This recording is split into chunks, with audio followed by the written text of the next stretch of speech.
Bonjour tout le monde, bienvenue à la célébration du dimanche matin de l'Église chrétienne du Plateau. Je suis heureux de pouvoir vous voir à l'écran. J'ai encore plus hâte de vous voir en personne lorsque ce sera de nouveau possible, mais déjà le fait de se voir et de s'entendre un peu, ça me fait chaud au cœur. Alors, nous sommes rassemblés ensemble pour louer Dieu en esprit et en vérité. Et ça donne que comme il est partout en même temps, et qui nous entend peu importe où nous sommes, eh bien, nous pouvons également le faire via ces outils technologiques là où nous sommes, et pour Dieu, ça compte tout autant. Alors, gloire à Dieu pour les innovations techniques. Nous célébrons aujourd'hui la fête des mères, et par définition, les mères, bien, ce sont les femmes qui ont eu des enfants. Alors, à tous les enfants qui participent aujourd'hui, je vous invite à être particulièrement attentifs puisque plusieurs des éléments de notre rencontre ont été planifiés avec vous en tête. Alors, commençons notre temps en assemblée en chantant le chant d'enfant suivant.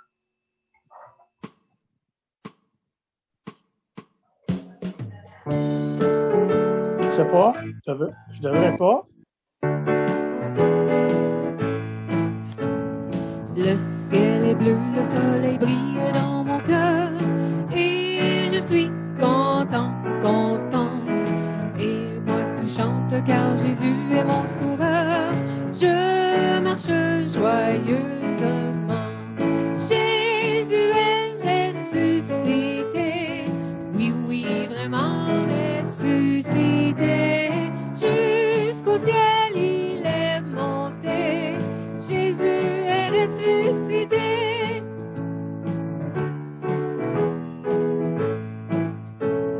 Chaque matin, j'ouvre la Bible et je la lis pour être content. Jésus me parle, me protège et me conduit. Et moi, je marche en chantant. Jésus est ressuscité. Oui, vraiment ressuscité. Jusqu'au ciel, il est monté. Jésus est ressuscité. Jésus est ressuscité. Oui, vraiment ressuscité. Jusqu'au ciel, il est monté. Jésus est ressuscité. Maintenant, la prochaine étape de notre célébration est un chant qui va nous être présenté par la famille Kastner. Alors, c'est à vous. Est-ce que vous nous entendez bien? Oui? OK, super. On est la famille Kastner et on va vous chanter Ce nom est si merveilleux.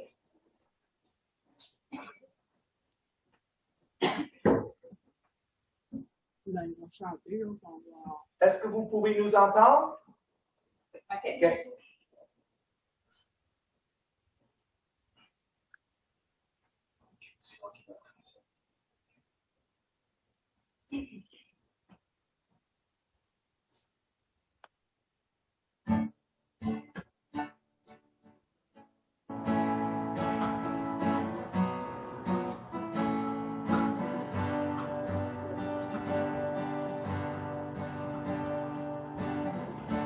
C'était là dès la création, et ce n'est de Dieu très haut.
victoire, car tu es le roi ressuscité.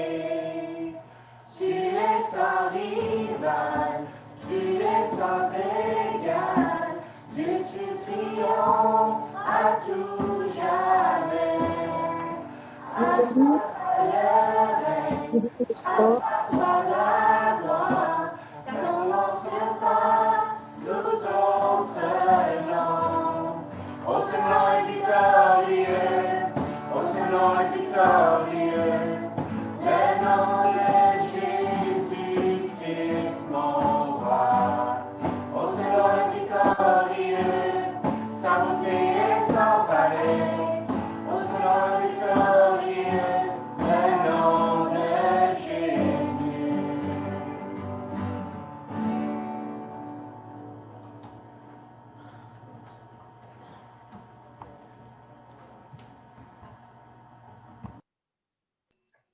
Merci à la famille Cassin.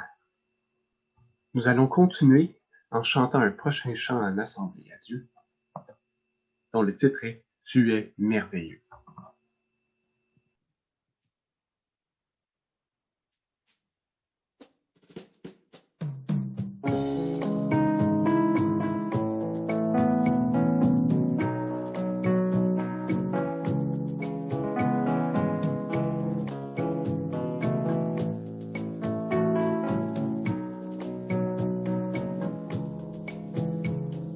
Nul n'est comme toi, Dieu puissant éternel. Tu nous as consolés, tu nous as relevés. Ton amour est si fort pour restaurer, sauver. Tu es merveilleux dans tout ce que tu fais. Tu es merveilleux dans tout ce que tu fais. Nul n'est comme toi, un père et un ami, si tendre et si patient. Tu corriges et conduis, toujours à nos côtés, toujours pour nous aider. Tu es merveilleux dans tout ce que tu fais.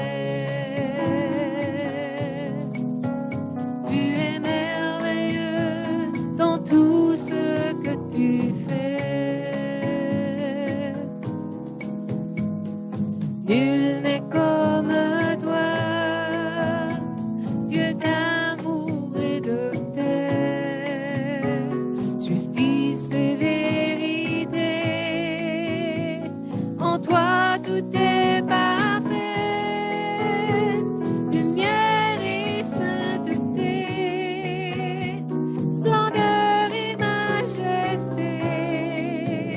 Tu es merveilleux dans tout ce que tu fais.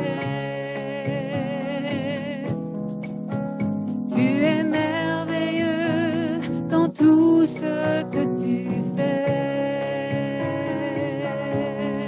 Oh, tu es merveilleux dans tout ce que tu es. Mon Père et mon Sauveur, mon ami, mon Seigneur, tu es merveilleux dans tout ce que tu es. Tu es merveilleux dans tout ce que tu es.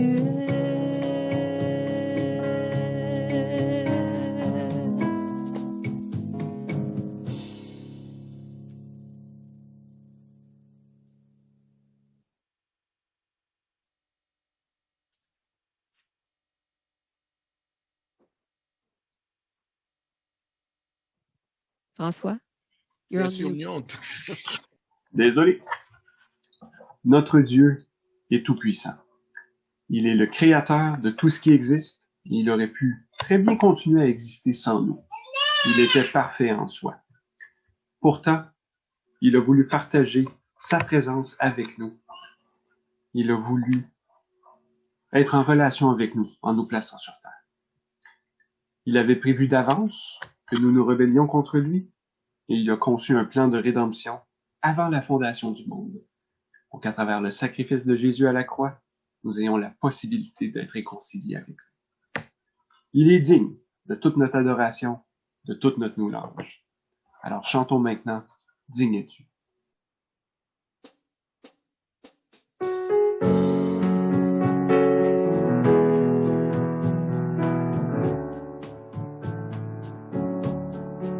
Dieu de gloire, je t'adore. Ton nom s'élève en majesté de mes lèvres. Je célèbre ta victoire, ton règne, ton autorité. Digne es-tu, agneau de Dieu. Digne es-tu, agneau de Dieu. Tous les anges ensemble acclament la puissance de ton nom. Digne es-tu, agneau de Dieu. Digne es-tu, agneau de Dieu. L'univers entier proclame la beauté de ton saint nom, Seigneur.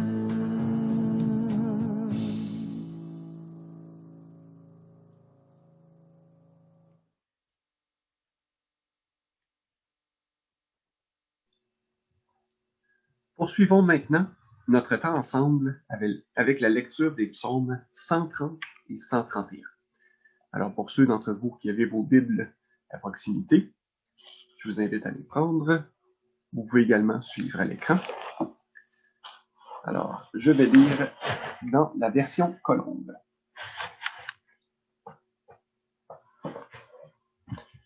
Psaume 130 en premier. Cantique des montées. Des profondeurs de l'abîme, je t'invoque, Éternel. Seigneur, écoute ma voix. Que tes oreilles soient attentives à la voix de mes supplications. Si tu gardais le souvenir des fautes, Éternel, Seigneur, qui pourrait subsister? Mais le pardon se trouve auprès de toi, afin qu'on te craigne. J'espère en l'Éternel, mon âme espère, et je m'attends à sa parole. Mon âme compte sur le Seigneur, plus que les gardes ne comptent sur le matin, que les gardes ne comptent sur le matin. Israël, attends-toi à l'Éternel, car la bienveillance est auprès de l'Éternel, et la libération abonde auprès de lui. C'est lui qui libérera Israël de toutes ses fautes. Et ensuite le psaume 131. Cantique des montées de David. Éternel, je n'ai ni un cœur arrogant, ni des regards hautains. Je ne m'engage pas dans des questions trop grandes et trop merveilleuses pour moi. Loin de là, j'ai imposé le calme et le silence à mon âme, comme un enfant sevré auprès de sa mère. Mon âme est en moi comme un enfant sevré.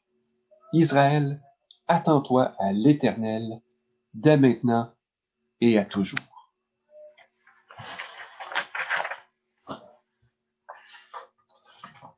Continuons maintenant avec un prochain cantique.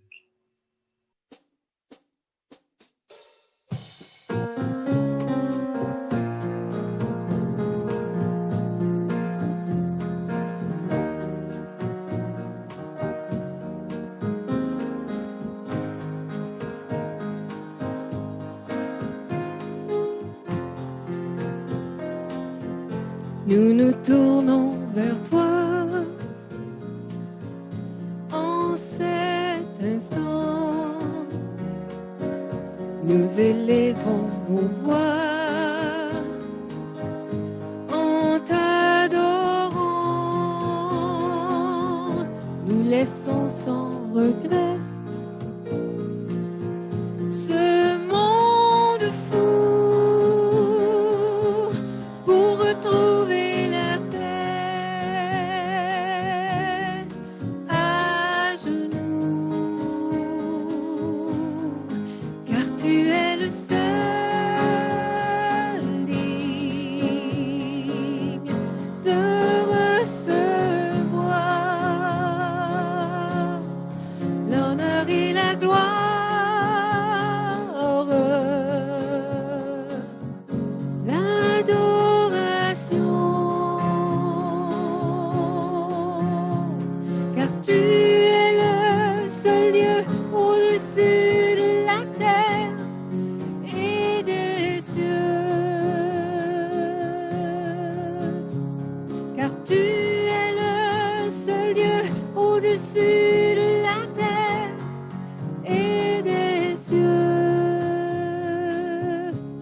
Apportons nos dons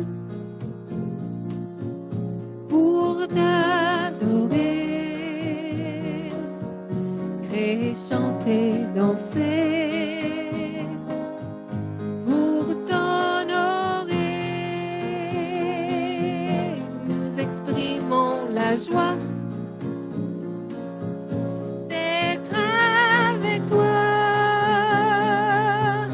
Nous proclamons ton nom avec foi, car tu es le seul digne de recevoir l'honneur et la gloire.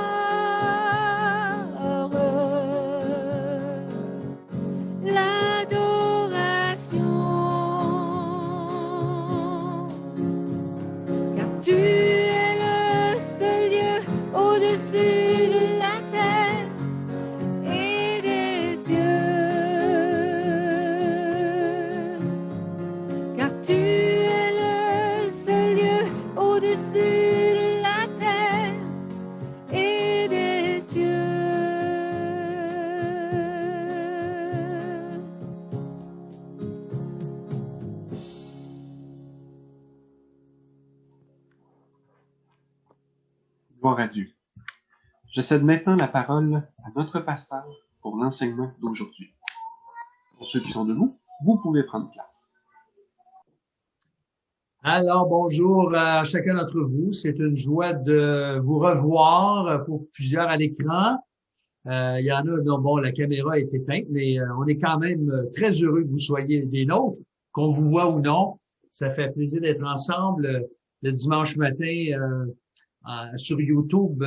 Bon, on est 25 au bâtiment. On espère bientôt que ça va remonter et puis qu'on va pouvoir être un peu plus dans les prochaines semaines, là.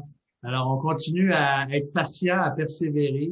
C'est ce que le Seigneur nous demande de faire.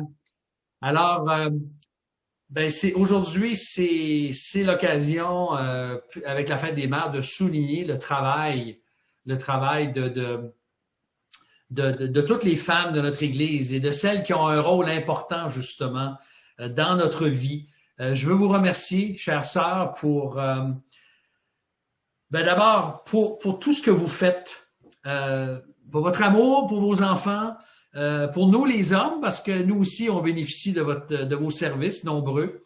Je pense particulièrement ce matin aux mamans qui ont des enfants avec des besoins spéciaux, ou les mères monoparentales, à nos jeunes veuves, bien sûr, je saisis l'occasion de rappeler que vous avez toute notre admiration. Vous faites un travail extraordinaire, des fois avec peut-être moins de ressources que d'autres, mais pourtant vous savez que vous êtes capable de pouvoir servir le Seigneur avec ce que Dieu vous a donné. Dieu sait combien il peut être difficile et même souffrant d'être une maman. Là, je ne sais pas pourquoi, là. Je l'aime beaucoup, François, mais j'aimerais ça. Tiens, je vais mettre les gens. Excusez-moi. Alors, on sait que ça peut être difficile de voir, d'être ça peut être souffrant d'être une maman. Je lisais ce matin dans la presse un récit d'une dame avec 3 enfants qui sont rendus adultes, mais à 29 ans, elle a perdu son mari. Et ça nous racontait un peu les luttes par lesquelles elle a passé et surtout tous les sacrifices qu'elle a fait pour ses 3 enfants. C'était exemplaire, je dois vous dire, ce qu'elle a pu mettre de côté dans sa vie pour le bonheur de ses 3 enfants. On sait qu'être mère, c'est à la fois un privilège immense, mais involontairement, on le sait, c'est aussi un appel à différentes formes de souffrance et de sacrifice. Tout au long de sa vie, on sait qu'une mère va passer par différents degrés de souffrance parce que rien n'est plus précieux pour elle que ses enfants. On le sait. Vous savez même que la mère du Seigneur Jésus, elle-même, Marie, elle avait été avertie par Siméon au temple, alors qu'il n'avait que quelques jours, Jésus n'avait que quelques jours, 8 jours. Voici ce que Siméon lui a dit dans Luc chapitre 2. Voici cet enfant est là pour la chute et le relèvement de beaucoup en Israël, et comme un signe qui provoquera la contradiction, et toi-même, une épée te transpercera l'âme, afin que les pensées de beaucoup de cœurs soient révélées. Alors Marie, sans qu'on lui donne une valeur mystique à ses souffrances, elle a souffert de par les souffrances de son fils qui a porté nos péchés sur la croix. Une mère va souffrir quand elle perd un enfant, par exemple. Quand son mari meurt jeune ou même plus vieux. Elle va souffrir en particulier, une mère va souffrir quand ses enfants ou son enfant va prendre de mauvaises décisions. Dans Proverbes chapitre 10, verset 1, il est dit « Un fils sage fait la joie d'un père et un fils insensé, vous vous rappelez ce qu'il se dit? Le chagrin de sa mère. » Alors, c'est très réel. Être mère, dans un sens, c'est un appel à souffrir. Et pas simplement être mère, être père aussi, mais aujourd'hui, on veut s'attarder au rôle des mamans. Bien sûr, c'est beaucoup plus que de souffrir. Il y a énormément de joie qui viennent avec la maternité, avec le bien qu'on peut faire à nos enfants et de les voir grandir. Il y a énormément de joie. Mais la réalité demeure que pour une mère, en grandissant, nos enfants nous préoccupent. Et ça, peu importe l'âge qu'on est rendu, qu'on soit rendu dans la soixantaine ou dans la trentaine, ça change absolument rien. Nos enfants devenus des ados, des adultes, peuvent nous apporter des pleurs, des nuits blanches et bien des soucis. C'est pénible, puis même lorsqu'on peut avoir de la difficulté à parler à certains de nos enfants, des fois quand la relation est difficile, quand nos enfants semblent indifférents au Seigneur en particulier, ou peu intéressés aux choses spirituelles. Ça nous brise le cœur. Quand les amis ou d'autres intérêts viennent prendre le cœur de nos enfants, ça devient quand eux sont plus importants que Dieu dans leur vie, ça nous apporte beaucoup de souffrance. C'est souffrant de voir des enfants s'éloigner de Dieu. Quand c'est pas carrément lorsqu'ils rejettent l'Évangile, malheureusement, et quand ils font de mauvais choix et que leur rébellion leur coûte très cher, et on est là comme parents pour continuer à les aimer et à ramasser des morceaux avec eux. Comme père et mère, mais comme mère en particulier ce matin, je pense qu'on désire tous que nos enfants réussissent, que nos jeunes deviennent des disciples consacrés au Seigneur Jésus-Christ, contagieux pour le Seigneur Jésus, qu'ils soient des adultes mûrs, utiles dans notre monde. Et ça, qu'ils aient 12, 18, 30 ou 48 ans, nous ne cessons jamais d'être leurs parents, vous le savez. Quand c'est souffrant d'être parent, d'être une mère, encore même quand c'est souffrant d'être un frère ou une sœur pour d'autres qui souffrent, qu'est-ce qu'on peut faire? On a un exemple dans le Nouveau Testament qui est très, très intéressant. Et c'est pas une mère qui nous le donne, mais c'est un homme qui a eu le cœur d'une mère. Alors, vous connaissez l'apôtre Paul, bien sûr, dans le Nouveau Testament. Quand on lit les Épîtres et quand on lit même les Actes, bien que l'apôtre Paul n'ait pas eu d'enfant, on sait que l'apôtre Paul a eu une famille spirituelle très nombreuse. Il a établi plusieurs églises, il a conduit plusieurs gens au Seigneur. Il y a eu d'innombrables fils et filles spirituels. C'est probablement au ciel qu'on verra tous ceux qui sont venus au Seigneur grâce à l'apôtre Paul et que Paul a édifié pendant son court séjour sur la terre.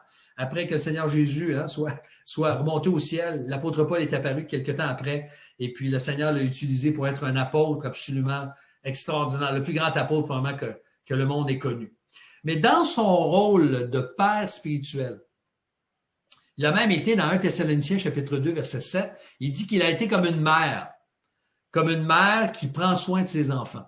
Il parle de lui et de ses collaborateurs, que pour les chrétiens de Thessalonique, il dit, nous avons été pour vous comme une mère qui prend soin de ses enfants. Et il a vécu la douleur comme je peux dire mère spirituelle, comme père spirituel, parfois de façon très éprouvante. Et il y a un texte qui nous révèle cette douleur-là que Paul a vécue et qui a beaucoup à nous dire, nous qui vivons en 2021, qui avons des enfants ou qui avons des frères et des sœurs qui ont des enfants, qui, par exemple, s'éloignent du Seigneur ou ne marchent plus avec le Seigneur, ou même des gens qu'on a connus qui ne marchent plus avec le Seigneur. Comment on réagit dans tout ça? Comment on peut agir? Galates chapitre 4, versets 8 à 20. Je ne sais pas si, Julius, tu peux le mettre. Ah, tu as déjà préparé, merci. Je voulais te le préciser, mais c'est déjà fait. Quel frère fidèle. Galates chapitre 4, versets 8 à 20. Je vous fais la lecture de ce texte. Voici ce que Paul nous révèle un peu comme une maman qui souffre. Autrefois, vous ne connaissez pas Dieu et vous serviez des dieux qui par nature ne le sont pas. Il parle aux Galates ici, aux chrétiens de Galatie. Mais maintenant, après avoir connu Dieu et surtout après avoir été connus de Dieu, comment retournez-vous à ces faibles et pauvres principes élémentaires auxquels vous voulez à nouveau vous asservir? Vous observez les jours, les mois, les temps, les années. Je crains d'avoir inutilement pris de la peine pour vous. Soyez comme moi, puisque moi aussi, je suis comme vous. Frères, je vous en supplie, vous ne m'avez fait aucun tort, vous le savez, ce fut à cause d'une maladie que je vous ai pour la première fois annoncé l'Évangile. Et mis à l'épreuve à cause de ma chair, vous n'avez témoigné ni mépris, ni dégoût. Vous m'avez au contraire reçu comme un ange de Dieu, comme le Christ Jésus. Où donc est l'expression de votre bonheur? Car je vous rends ce témoignage que si cela avait été possible, vous vous seriez arraché les yeux pour me les donner. Suis-je devenu votre ennemi en vous disant la vérité? Le zèle qu'ils ont pour vous n'est pas bon, mais ils veulent vous détacher de nous, afin que vous soyez zélés pour eux. Il est bon d'avoir du zèle pour le bien en tout temps, et non pas seulement quand je suis présent parmi vous. Et remarquez bien la prochaine phrase. Mes enfants, pour qui, verset 19, j'éprouve de nouveau les douleurs de l'enfantement, jusqu'à ce que Christ soit formé en vous. Je voudrais être maintenant présent parmi vous et changer de langage, car je suis dans l'embarras à votre sujet. Je ne sais pas comment vous auriez réagi, vous, à lire une lettre pareille que l'apôtre Paul vous enverrait. Ce que Paul ressent ici, il l'exprime dans ce texte-là pour ses enfants dans la foi, et ce qu'il ressent, ça s'applique autant à nous aujourd'hui, à n'importe quelle maman et à n'importe quel adulte, en fait, qui souffre pour ses enfants, et non simplement les siens, mais aussi ceux des autres. Parce qu'en Jésus-Christ, bien, on pleure avec ceux qui pleurent, on se réjouit avec ceux qui se réjouissent.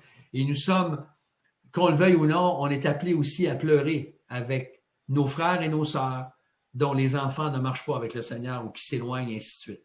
Alors, la première vérité qu'on voit chez l'apôtre Paul, qu'on peut appliquer dans notre vie, c'est que c'est souffrant lorsque nos enfants ont des luttes spirituelles. Dans le contexte, Paul était loin physiquement des Galates Et par le langage qu'il exprime, on voit qu'il est en train de décrire sa souffrance devant leur éloignement et la simplicité de l'Évangile. Et vous savez ce qui se passait à Galate? Paul parle à des gens qui étaient influencés par des judaïsants, c'est-à-dire des Juifs qui poussaient l'idée que pour les chrétiens, d'être vraiment sauvés, il fallait qu'ils retournent à la loi, qu'ils se fassent circoncire, qu'ils observent la loi de Moïse. Alors, Paul avait eu une intimité très grande avec eux, mais là, il les voyait quoi? Prendre leur distance. Et c'est pénible. C'est pénible quand les gens s'éloignent de nous, n'est-ce pas? C'est pénible de les voir lutter spirituellement. Une distance géographique qui nous sépare n'est jamais facile. On vit pendant la pandémie une distance de personnes. Ce matin, on est à l'écran.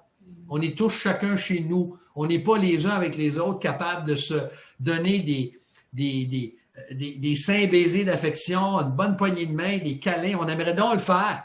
Alors, moi, j'aimerais pouvoir tous vous prendre dans mes bras ce matin.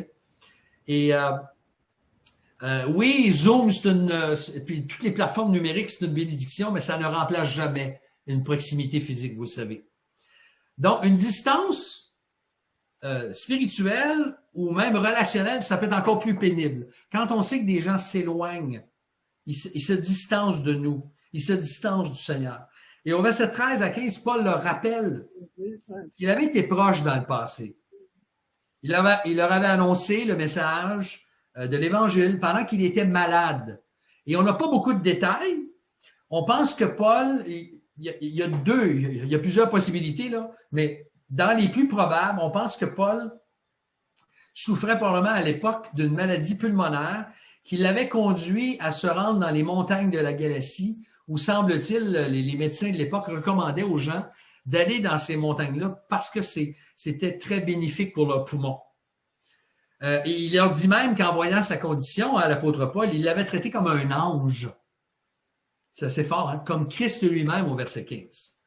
Et là, on dirait qu'avec le temps, cette affection semble avoir fait place à de la froideur, un éloignement, de l'indifférence spirituelle. Alors, quand nos enfants, appliquez ça à ce qu'on peut vivre, quand nos enfants passent par des luttes spirituelles, des remises en question, des souffrances, des choix difficiles, ça peut être très, très souffrant. Et ce que Paul vit, plusieurs d'entre nous, on peut le vivre, malheureusement. Paul aurait voulu être présent, mais la distance en empêchait. Alors ça, c'est la première vérité qu'on voit. La deuxième dans le texte, c'est que c'est souffrant lorsque nos enfants écoutent les mauvaises personnes. Et ça, je pense qu'on peut tous reconnaître cette réalité-là. Quand des enfants prennent leur envol dans la vie, hein, on les élève pour qu'ils deviennent mûrs, qu'ils deviennent autonomes. Et je sais pas, il y en a plusieurs d'entre nous qui sont rendus à cette époque-là de leur vie. Mais est-ce que vous pourriez dire aujourd'hui que vos enfants font toujours les meilleurs choix ou ont toujours fait les meilleurs choix, même devenus adultes? Et puis, des fois, on est tenté de leur dire. Hein? Je pense que j'ai déjà parlé de ce livre-là que j'ai lu qui s'appelle « Mes enfants, ils me taquinent beaucoup avec ce livre-là parce qu'il m'a beaucoup frappé. » Mais c'est un livre qui s'appelle « Comment être parent d'enfants devenus adultes ». Et le titre en anglais, c'est « Keep your mouth shut and the welcome mat out ». Fermez votre trappe quand vous êtes tenté de parler et le tapis de bienvenue doit toujours être à la porte. Et ça résume un peu ce qu'on est appelé à faire comme parents, même d'enfants qui deviennent adultes, parce qu'ils ne prennent pas toujours les choix que nous prendrions. On oublie des fois que nous, ça fait 30, 40 ans d'expérience qu'on a, puis eux ne sont pas rendus là encore. Mais ce qui est quand même frappant ici dans le texte, je reviens au texte, c'est que les chrétiens de la Galatie écoutaient des faux docteurs qui leur nuisaient, qui cherchaient à leur faire croire que la loi est absolument nécessaire pour plaire à Dieu, pour être justifié devant Dieu. Si tu n'observes pas la loi, tu ne peux pas être sauvé. Et ça existe dans le monde d'aujourd'hui, ça, même dans le monde évangélique, on entend ce genre de langage-là parfois. Donc, ils se distançaient de Paul et c'est exactement ce que les faux docteurs désiraient. Ils voulaient que les chrétiens de Galate acceptent leur enseignement puis qui s'éloignent de l'apôtre Paul. Alors, quand nos enfants, de la même façon, sont influencés par des amis qui les entraînent dans des sentiers tortueux, et là, je ne parle pas simplement rendus adultes, mais même dans l'enfance, dans l'adolescence, quand ils sont attirés vers des fables, qu'est-ce qu'on vit comme parents à ce moment-là? C'est très souffrant. On ne peut pas les protéger de tout, on le sait. Mais leurs choix, néanmoins, peuvent nous apporter une grande souffrance. Quand, par exemple, des parents apprennent que leurs enfants sont plus du tout intéressés à l'Évangile, deviennent agnostiques ou carrément athées, qu'ils nient l'existence de Dieu, il n'y a pas de parole pour décrire la peine que ces parents-là peuvent vivre. Si c'est souffrant d'être parent quand nos enfants luttent spirituellement ou quand ils écoutent les mauvaises personnes, qu'est-ce qu'on peut faire de façon concrète? Et ça va être mon troisième et dernier point ce matin, dans le temps qui nous reste. Comment pouvons-nous persévérer de façon pratique alors que nous souffrons? Parce que c'est une chose à laquelle on est appelé, peu importe la souffrance que nous vivons, on n'a pas besoin d'être une mère ou un père, peu importe la souffrance, qu'est-ce que Dieu nous invite à faire dans toute la parole de Dieu? C'est de persévérer, c'est de s'attacher à lui même quand on souffre. Alors, la solution est simple en théorie, mais en pratique, elle est difficile à mettre, justement, à vivre, c'est persévérer. Par sa lettre, il y a une chose qui est claire. Quand on regarde le ton de la lettre, Paul est assez sévère. C'est une des seules lettres où il commence après les salutations en disant « Je m'étonne que vous vous éloigniez si facilement. » Il leur dit la vérité, hein, il ne mange pas ces mots-là. Je vais juste relire, si vous permettez, le Galates, c'est après 2 Corinthiens. « Je m'étonne que vous vous détournez si vite de celui qui vous a appelé par la grâce de Christ pour passer à un autre évangile. » Alors, Paul était... malgré ça, malgré qu'il leur dit ça, on voit qu'il n'a pas lancé la serviette, là. Il a pris la ferme décision de persévérer, à s'occuper d'eux et, avec la grâce de Dieu, de les gagner. Au verset 11, il ne cache pas ses sentiments. Il dit « Bien, je crains d'avoir inutilement pris de la peine pour vous. » Est-ce que vous avez déjà eu ce sentiment-là, vous? Vous aidez quelqu'un, vous prenez soin de quelqu'un, vous en occupez pendant des années, comme par exemple une mère avec des enfants. Puis là, on voit nos enfants qui prennent le bord, qui prennent le champ, qui prennent des mauvaises décisions. Et puis, c'est quoi le sentiment qu'on a? Est-ce que j'ai perdu mon temps? Est-ce que j'ai pris de la peine inutilement pour mes enfants, pour des frères, pour des sœurs, pour des amis, etc.? Alors, ce sont les mêmes sentiments que parfois on peut ressentir avec nos enfants ou avec d'autres. Et dans les versets 12 à 20, on peut voir 3 domaines où Paul nous démontre sa persévérance. Le premier domaine, c'est de persévérer dans l'exemple que nous donnons, même quand nos enfants ne le suivent pas. Et ça demande la grâce de Dieu. Au verset 12, vous remarquez ce que Paul dit. Il dit « Soyez comme moi ». Là, Paul, il ne dit pas ça avec arrogance, il ne dit pas ça avec un désir de se vanter. Non, il donne ça avec un désir de les voir changer. Il y a quelque chose qui se passe au niveau de leur cœur, de leur esprit. On sait que s'il y a un endroit où on n'est pas toujours en train de réussir, c'est dans l'exemple qu'on a donné à nos enfants et aux autres. Nous ne sommes pas des modèles en tout, à moins que je sois seul à croire ça, là. Je suis convaincu que vous identifiez ce que je dis ce matin. Nous ne sommes pas des modèles dans tout. On n'a pas été parfaits, loin de là, sur toute la ligne avec nos enfants et avec nos frères et nos sœurs. Et Satan prend souvent le soin de nous le rappeler, ça. Puis même notre conscience peut nous accuser. Mais gloire à Dieu pour son pardon. Dieu utilise non pas des mamans ou des parents ou des frères et sœurs parfaits pour transformer le cœur des enfants. Non, il veut voir des parents authentiques. Il veut voir des gens qui sont réels, qui sont vrais, dans leur foi, qui ont des luttes, mais qui sont en progrès, et puis qui reconnaissent leur tort, qui demandent pardon, puis qui se relèvent, qui continuent, puis qui veulent aspirer à être de meilleurs exemples. Si je dis, par exemple, à mes enfants, ou à mes jeunes, ou même à mes enfants devenus adultes, que la prière et la parole de Dieu, c'est important dans la vie, mais qui m'entendent rarement prier ou qui me voient rarement lire la parole de Dieu, Quel message vont-ils retenir? Voyez-vous, c'est toujours l'exemple qu'on donne. On peut dire beaucoup de choses, mais l'exemple qu'on donne, c'est le message le plus fort que nous pouvons avoir. Tu vois, si je ne fais juste que le dire et ne pas le pratiquer, vous savez ce qui arrive avec nos enfants, puis c'est pas long qu'à l'adolescence, ils vont décrocher malheureusement, mais ils vont retenir que ce Jésus dont on parle, puis la Bible dont on parle, puis de l'Église dont on parle, c'est comme une religion. Ou bien, certains enfants, c'est pas très long qu'ils vont s'apercevoir, qu'ils vont croire que la foi, c'est bon pour les femmes et les enfants, mais pas pour les hommes.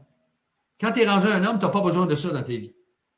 Et ça, je m'adresse aux hommes ici, je sais que c'est la fête des mères, mais mes frères, quel exemple vous donnez? Quel exemple vous donnez à vos enfants et à vos grands-enfants par rapport à ça? Voyez-vous, c'est une question d'authenticité spirituelle. Moi, je crois que c'est un des moyens les plus efficaces pour toucher le cœur et la vie. Bien sûr que c'est Dieu qui fait le travail, mais comment Dieu travaille-t-il, sinon que par nous, par des personnes? Alors, il veut toucher le cœur de nos enfants, il veut les amener à marcher avec lui. Et même s'ils ne veulent pas suivre notre exemple pour l'instant, à la longue, moi, je suis convaincu que ça vaut la peine de persévérer parce qu'ils vont respecter l'exemple qu'on leur donne, même s'ils ne sont pas d'accord avec, ou même s'ils ne marchent pas avec le Seigneur. On ne sait pas ce que Dieu peut faire par l'exemple qu'on donne. Ça, c'est la première domaine où Paul a persévéré. Le deuxième, c'est que Paul a continué à les aimer. Donc, on peut persévérer à aimer nos enfants, même si la vérité produit une tension, parce que c'était le cas là, dans l'exemple de Paul. Je pense que je ne vous apprends rien, frères et sœurs, en vous disant que nos enfants, et c'est pas simplement les enfants, même les adultes, on est comme ça aussi. On a tous besoin de se savoir aimer et de se sentir aimé. Le sentiment d'appartenance dans une église, il est directement, souvent proportionnel à l'amour que nous ressentons et que nous savons qu'on reçoit de la part de frères et de sœurs. Paul se demandait, imaginez s'il n'était pas en train de devenir l'ennemi des Galates. Parce que Paul leur disait la vérité. Et on peut expérimenter exactement le même genre de sentiment avec nos enfants quand ils se sont éloignés. La vérité qu'on leur donne va produire une tension. Mais Dieu nous demande de ne jamais arrêter de les aimer. Vous êtes d'accord avec moi? On ne peut pas arrêter de les aimer. Et on n'a pas le droit de le faire, même dans les pires choix qu'ils font. Paul leur dit, en fait, je n'arrêterai jamais, en fait, de vous aimer, ni de vous enseigner la vérité. Je ne laisserai pas la vérité vous séparer de moi. C'est ce que Paul est en train de dire dans ce texte-là. Et c'est une espèce d'équilibre à rechercher entre l'amour et la vérité qui n'est pas toujours facile, j'en conviens. Si on ne dit plus la vérité, pour ne pas produire une tension, je ne pense pas que ça va contribuer au changement. Mais on peut dire la vérité avec amour. Et là, on peut penser à des situations vraiment difficiles où des enfants devenus adultes font des choix qui sont contraires à nos valeurs et Dieu nous demande de les aimer et de continuer à dire la vérité toujours en persévérant dans leur amour. Alors, c'est là où on est appelé, je dirais, à persévérer avec beaucoup de sagesse dans l'amour et équilibré avec la vérité. Et pour conclure, persévérer, bien sûr, je l'ai gardé pour le troisième, même s'il n'est pas évident dans le texte, c'est tout à fait normal, c'est de persévérer dans la prière pour nos enfants, malgré la souffrance que nous vivons. Et on le voit au verset 19 dans le texte. Si je reviens au verset 19, l'apôtre Paul dit ceci. Il dit, mes enfants, est-ce que tu peux le remettre à l'écran, Julius, s'il te plaît? Verset 19 dans Galates, chapitre 4. Je m'étais arrêté tantôt quand j'ai insisté sur le... Mais je veux juste vous le relire pour que vous puissiez bien voir l'accent que Paul met. Mes enfants pour qui j'éprouve de nouveau les douleurs de l'enfantement jusqu'à ce que Christ soit formé en vous. Et Paul, il parle des douleurs de l'enfantement qu'il éprouve pour ses enfants dans la foi. Je n'ai pas accouché, bien sûr. Mon épouse a accouché de 3 beaux et merveilleux et extraordinaires enfants, je conviens, comme vous pourrez le dire des vôtres. Mais c'est comme si Paul, il disait ici, là, vous voulez connaître mes sentiments pour vous? C'est comme si j'étais en train d'accoucher de nouveau. C'est fort, là. C'est très fort. Les douleurs que j'ai expérimentées en vous annonçant l'Évangile, je les ressens encore pour votre santé spirituelle. Et là où Paul a beaucoup lutté, on le sait d'après les autres épîtres, pas tellement ici, mais on le sait partout ailleurs dans ses lettres, c'était dans la prière pour eux.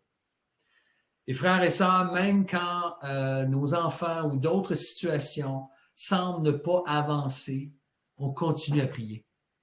C'est à ça que le Seigneur nous appelle, de persévérer dans la prière. D'ailleurs, une des plus grandes marques d'amour pour les autres, c'est de continuer à prier pour eux. C'est de persévérer dans la prière pour eux. Et c'est là où on doit persévérer quand nos enfants luttent. Qu'on soit seul dans la prière, qu'on soit en couple, ou avec d'autres frères et sœurs qui peuvent prier avec nous. L'Église a un rôle extraordinaire et fondamental à jouer dans la prière pour nos enfants. Donc, frères et sœurs, quand vous savez qu'un frère ou une sœur, ses enfants ne marchent pas avec le Seigneur, Dieu vous appelle, vous aussi, à prier pour ces enfants-là et pour les parents. Moi, je pense souvent à des frères et des sœurs dans l'Église. Je sais, ils n'ont même pas besoin de me le dire. Je sais qu'il y a des mères qui pleurent en secret, qui la nuit vont verser des larmes pour leurs enfants. Des pères qui, bon, ça paraît peut-être moins, ils rationalisent plus, mais ils souffrent beaucoup dans leur cœur de voir leurs enfants être loin du Seigneur. Et on dirait que une prière persévérante, c'est un peu comme dans les larmes, ça ressemble justement à une chambre de naissance, où il y a des cris, où il y a des douleurs. Mais on peut persévérer avec Dieu parce qu'il y a de la joie au bout. Il y a de l'espoir. Tant que nos enfants sont vivants, frères et sœurs, il y a de l'espoir. Tant qu'on peut prier, il y a de l'espoir. Et le Seigneur saura s'occuper par sa grâce de la vie, de la destinée de ceux qu'on aime. Alors Dieu sait, en terminant, combien plusieurs mamans, plusieurs parents souffrent en ce moment à différents niveaux, pour toutes sortes de raisons. Pas des fois simplement pour leurs enfants, ça peut être pour leurs conjoints, ça peut être pour d'autres situations. De voir des jeunes ou des grands-enfants devenir adultes ou ne plus suivre le Seigneur, on sait que ça peut briser le cœur. Mais ce matin, j'aimerais vous rappeler, frères et sœurs, avec beaucoup d'affection, que le Seigneur Jésus, lui, comprend notre souffrance. C'est par sa grâce seule qu'on a la capacité de persévérer. J'aimerais vous rappeler que Dieu aime encore vos enfants plus que vous pouvez les aimer. Il a donné son Fils à la croix pour ceux qui croient en lui. Donc, est-ce que tu trouves pénible aujourd'hui, peu importe la raison, de persévérer dans l'exemple, dans l'amour, dans la prière pour tes enfants ou pour d'autres avec qui c'est difficile? Mais je t'invite simplement on va prier dans un instant pour conclure, de le dire au Seigneur dans tes propres mots. Dis-lui et demande-lui dans sa grâce de te donner la grâce de persévérer malgré la souffrance. Peut-être que tu ne connais pas encore le Seigneur Jésus. Moi, je ne t'ai pas pour acquis que tous ceux qui sont avec nous ce matin connaissent le Seigneur Jésus comme leur sauveur, comme leur maître. J'aimerais te dire que si tu ne le connais pas encore, le Seigneur Jésus est dans la douleur à ton sujet. Il veut te voir venir à lui. Il est triste de te voir loin de lui. Et il aimerait avoir une communion intime avec toi, comme l'apôtre Paul voulait avoir une relation plus intime avec les chrétiens de Galate. Alors, venons au Seigneur Jésus ce matin avec nos souffrances. Si on ne le connaît pas encore, venons à lui avec ce que nous sommes et demandons-lui la grâce ensemble de pouvoir persévérer. Alors, je vous invite à vous couvrir avec moi, c'est ce qu'on va prier ensemble pour conclure. Seigneur, tu connais nos cœurs ce matin, tu connais nos souffrances, tu connais nos douleurs, tu connais même l'intensité de ce qu'on peut vivre et qu'on n'est même pas capable d'exprimer avec des paroles. Tu connais nos larmes secrètes. Tu connais nos luttes. Tu connais, Seigneur, notre impuissance devant beaucoup de situations. Et c'est pourquoi tu nous demandes de venir à tes pieds, Seigneur Jésus, de dépendre de toi. De dépendre de toi pour persévérer dans l'amour, dans l'exemple et dans la prière pour nos enfants. Peu importe l'âge où ils sont rendus. Seigneur, pour nos frères et sœurs qui se sont éloignés de toi, qui ont décroché, nous pleurons, Seigneur, nous sommes dans la tristesse et nous te demandons de nous aider à persévérer, non pas nous éloigner des gens, mais faire tout dans notre pouvoir pour continuer à les aimer, à être un exemple et à prier pour eux. Seigneur, je te prie pour les sœurs ce matin, les frères qui souffrent, peu importe la nature de leur souffrance. Je te prie que tu puisses venir être toi-même mettre un baume dans leur cœur, les consoler, les encourager, leur donner la grâce de persévérer. Seigneur Jésus, nous te remercions qu'un jour, il n'y aura plus ni larmes, ni cris, ni douleur. Que nous sommes tous avec toi en Jésus-Christ et que nous aurons la joie de te voir face à face. Oui, Seigneur, en attendant ce jour, tu nous demandes de persévérer. Et c'est ce que nous voulons faire avec ta grâce et ta force.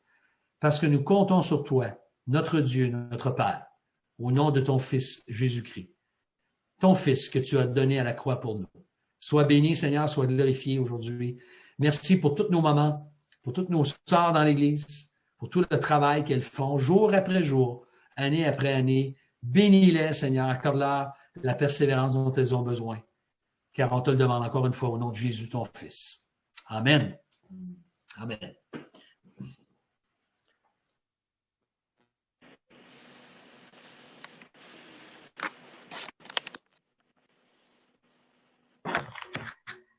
Amen. À ce point-ci, nous allons continuer en chantant un dernier cantique pour ce matin. Mon Dieu est si bon.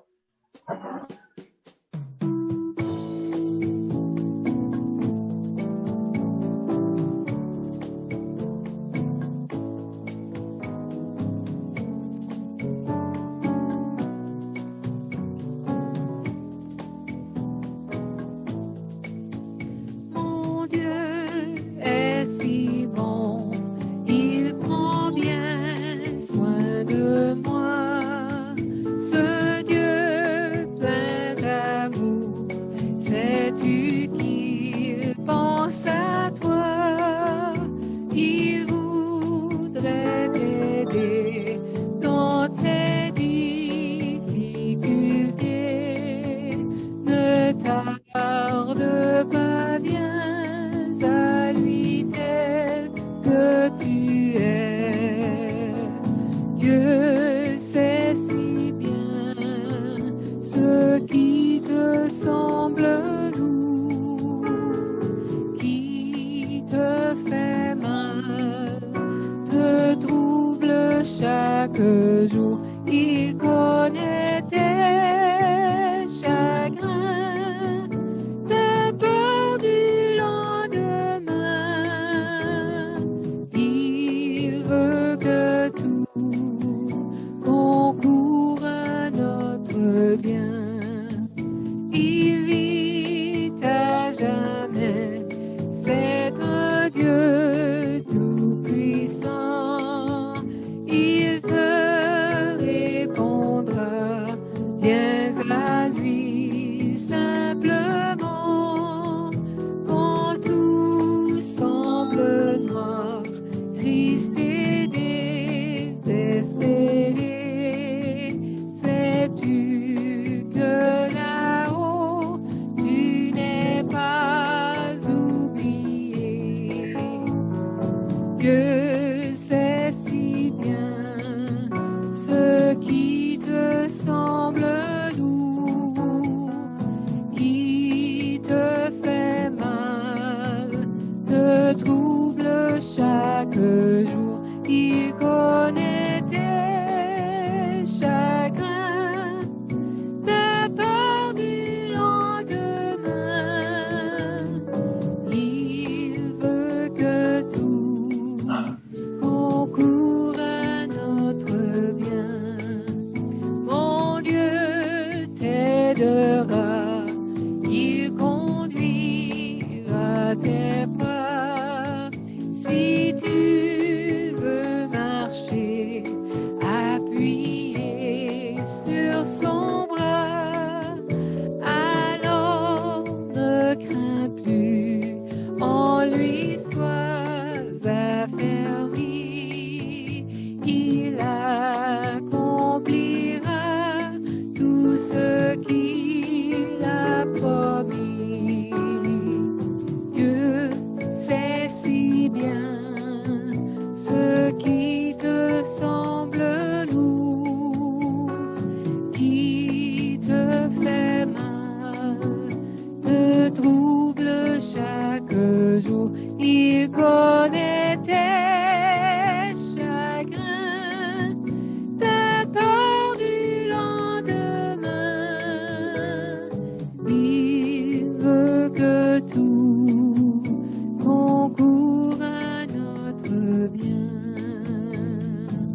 quelques petites annonces avant que l'on conclue pour aujourd'hui.